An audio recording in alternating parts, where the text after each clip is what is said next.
எனக்கு செய்ய போகிறது திணைக்கார தோசை. திணையில் வந்து நிறைய ஃபைபர் கண்டென்ட் இருக்குது. இது வந்து அடிக்கடி வந்து உணவில் எடுத்துக்கலாம். திணை, வரகு அரிசி, சாமை, குதிரைவாளி இந்த மாதிரி வந்து அரிசியிலேயே நம்ம தோசையும் நிறையா நம்ம செய்யலாம். அதே மாதிரி ஈஸியாகவும் பண்ணலாம். குழந்தைகளுக்கு வந்து நீங்கள் வந்து அதாவது ரைஸாக கொடுக்க பிடிக்கலைன்னா நம்ம இந்த மாதிரி தோசை மாதிரி செஞ்சு கொடுக்கலாம். ஏன்னா ஃபைபர் வந்து குழந்தைங்க வளர்கிற குழந்தைகளுக்கு ரொம்ப தேவைப்படுது. அதே மாதிரி இதில் வந்து என்னென்னா காரத்துக்கு வந்து நான் வரமிளகாய், மிளகு, அதை சின்ன வெங்காயம் நான் ஆட் பண்ணியிருக்கேன். பாசிப்பருப்பு, அரிசி, பச்சரிசி இருந்தாலும் ஓகே, நீங்கள் இட்லி அரிசி இருந்தாலும் எடுத்துக்கலாம்.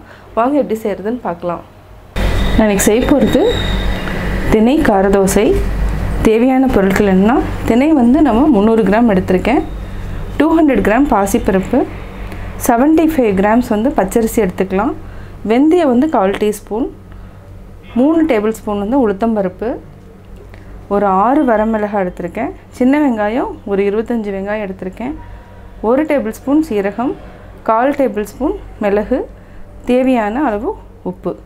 நம்ம வந்து இது எல்லாத்தையுமே நல்லா கழிஞ்சிட்டு ஊற வச்சுக்கலாம். அதாவது பாசிப்பருப்பும் பச்சைப்பயிரும் நம்ம தனியாக ஊற வச்சுக்கலாம். திணை அதாவது வெந்தயம், உளுத்தம்பருப்பு, பச்சரிசி, பாசிப்பருப்பு இந்த 4ஐயும் நம்ம வந்து தனியாக ஊற வச்சுக்கலாம். திணை மட்டும் நம்ம தனியாக ஊற வச்சுக்கலாம்.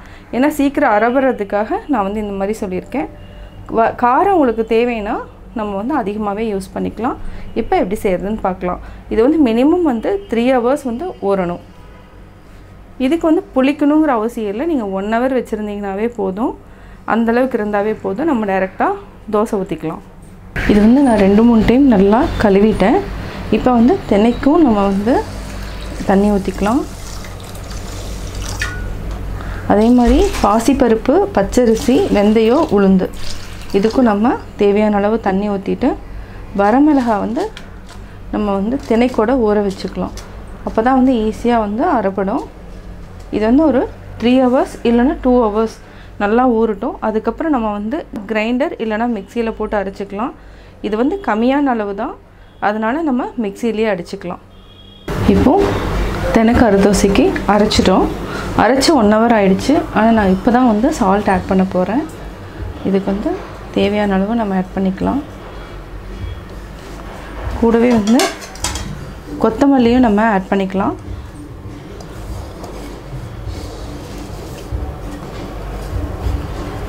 இது வந்து நல்லா மிக்ஸ் பண்ணிக்கோங்க. சால்ட் வந்து நம்ம தேவைன்னா போட்டுக்கலாம்.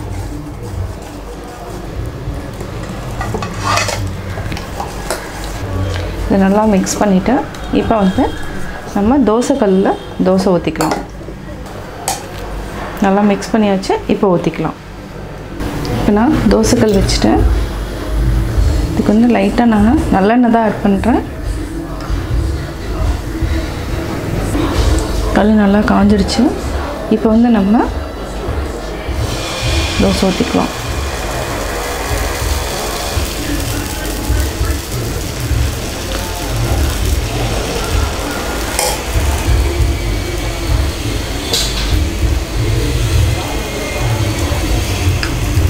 ஃபஸ்ட்டு தோசைக்கு மட்டும் நிறையா ஊற்றிக்கோங்க. அதுக்கப்புறம் நம்ம கம்மியாக ஊற்றினா போதும்.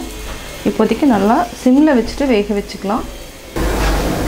இப்போ நம்ம திருப்பி போட்டுக்கலாம்.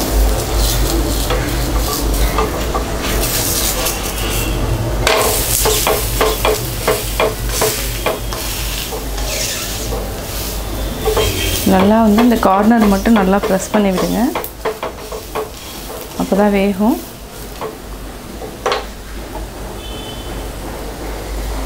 லைட்டாக நான் எண்ணெய் ஊற்றிருக்கேன்.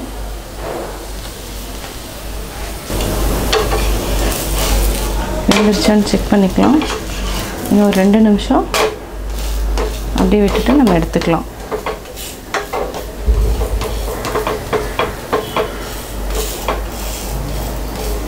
இந்த அளவு வந்து நான் 4 பேர்த்துக்கு மட்டும் அளவு வந்து எடுத்திருக்கேன்.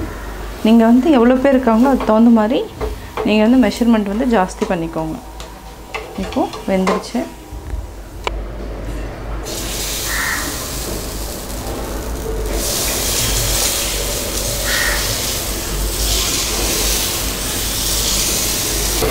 நல்லா வெந்துடுச்சு.